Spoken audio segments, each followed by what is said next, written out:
Hi guys! Welcome back to my YouTube channel. Good morning, good afternoon, good evening sa ating lahat. Saan man tayo sulok ng mundo.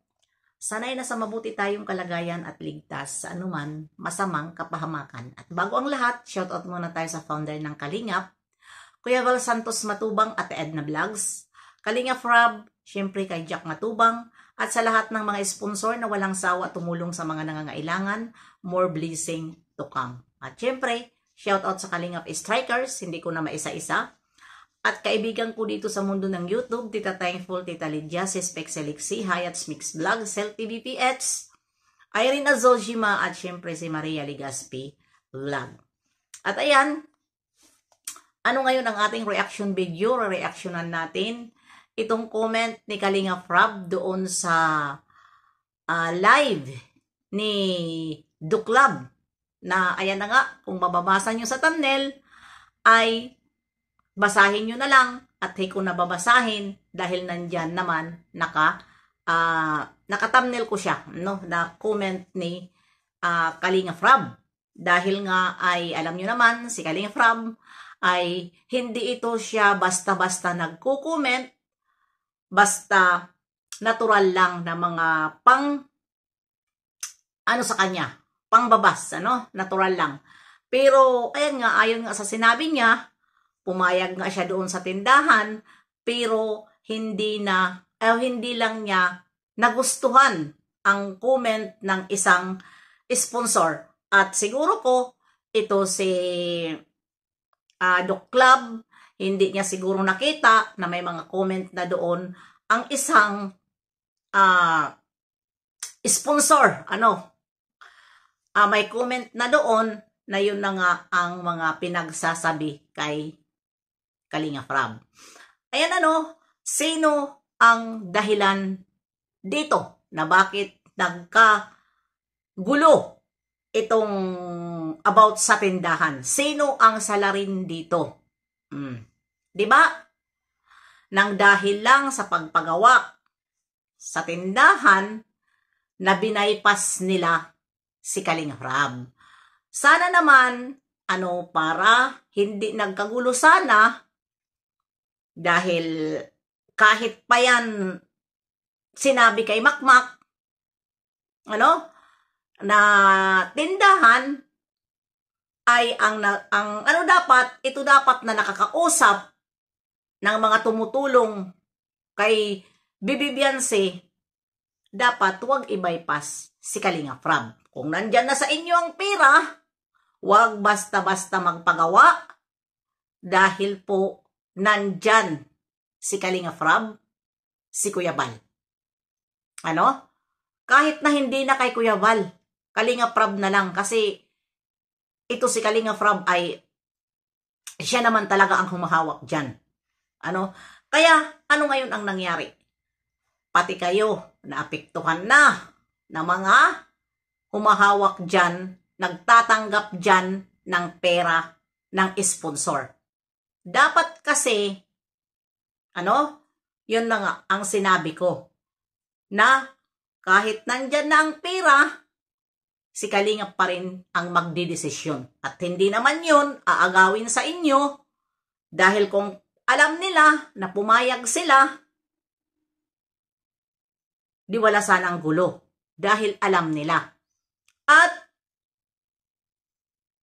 wag muna ipakita sa social media. Kung ano ang mga plano, wag muna ipakita sa social media, wag mag-una-una. Dahil yan si Kalingap Rob ay hindi naman yan, tawag nito, hindi naman yan, madamot, nakakaintindi. Nakakaintindi sila sa mga gusto magkabyos.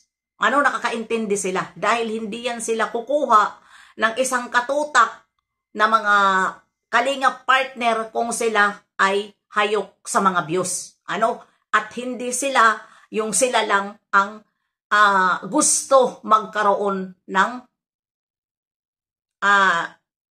channel. Diba? Mayroon dyan mga iba, mga charity vlogger na mga malalaki. Kumukuha ba sila ng mga hindi nila kaano-ano? Ang nakaka-reaction lang sa kanila yung mga parents, yung mga relatives nila. Sorry, bakit parents? Mga relatives nila, yung mga kadugo nila, wala silang pakialam sa katulad sa atin. Kasi, mga madadamot. Di ba, mga madadamot? Kaya, sa lahat ng mga bagay, wag po natin i-bypass ang mag-ama. Oh, ano ngayon ang nangyari? Ayan na. Nagkagulo na. Imbis na ang sponsor ay lumalapit sa inyo, dyan sa mga pinagkatiwalaan ng tindahan, wala na. Kasi, ayan na. Nag-comment na si Kalingap Rob na umalis na lang daw itong sponsor sa Kalingap. Diba? Pero ito naman si Sir Leode, wala naman ito channel. Anytime, pwede naman siya umalis dahil wala naman siya channel. Pero ang ano dito, sila Duklab dahil mga sa kanila yon lumalapit sa kung ano ang mga kailangan doon sa bahay ni Beyonce.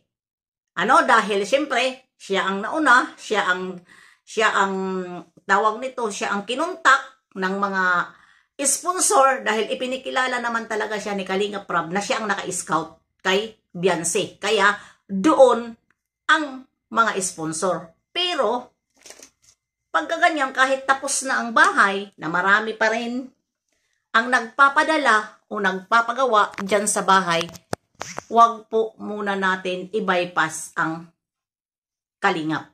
Dahil marunong po sila magbigay sa atin kung paano tayo magkabyos. Nagbibigay po yun sila. Diba?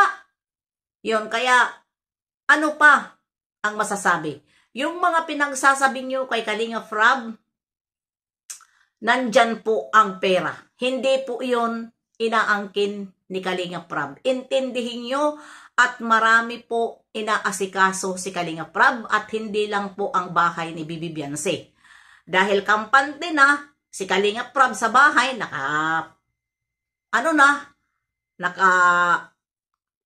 andoon na sila Bibi Beyonce, ay kung Kalingap Rob ay unti na niya uunahin niya na ang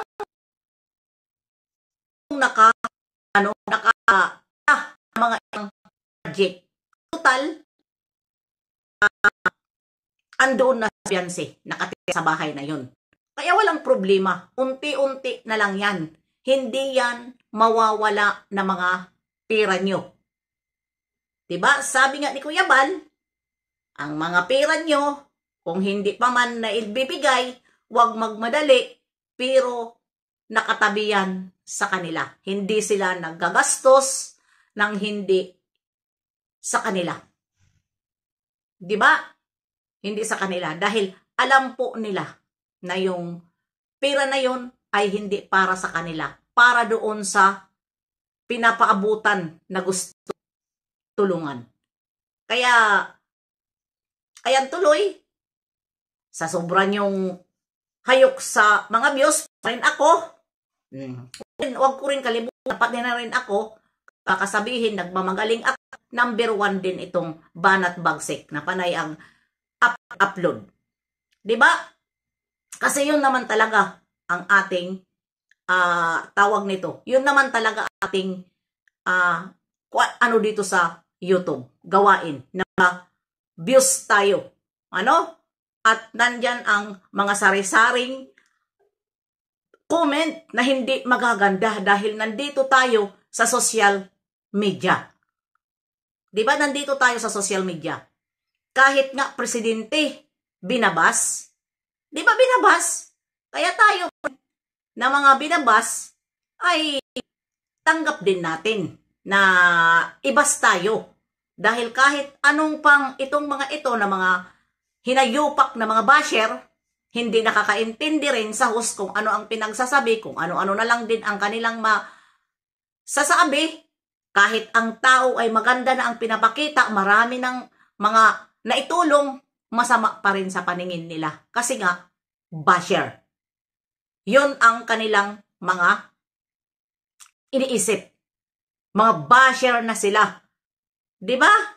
Kaya, ayan, ngayon, yan ang tandaan natin. Nagkagulo tuloy ng dahil lang dyan sa tindahan na na-bypass si Kalinga Prab. Kahit sino naman ay maano talaga, madidismaya sa ginawa.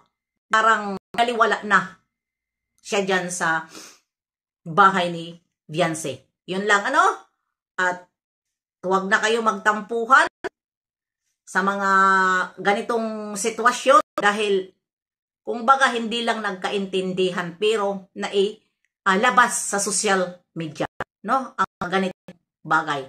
At ayan, hanggang dito na lang. Next live and upload. God bless sa ating lahat.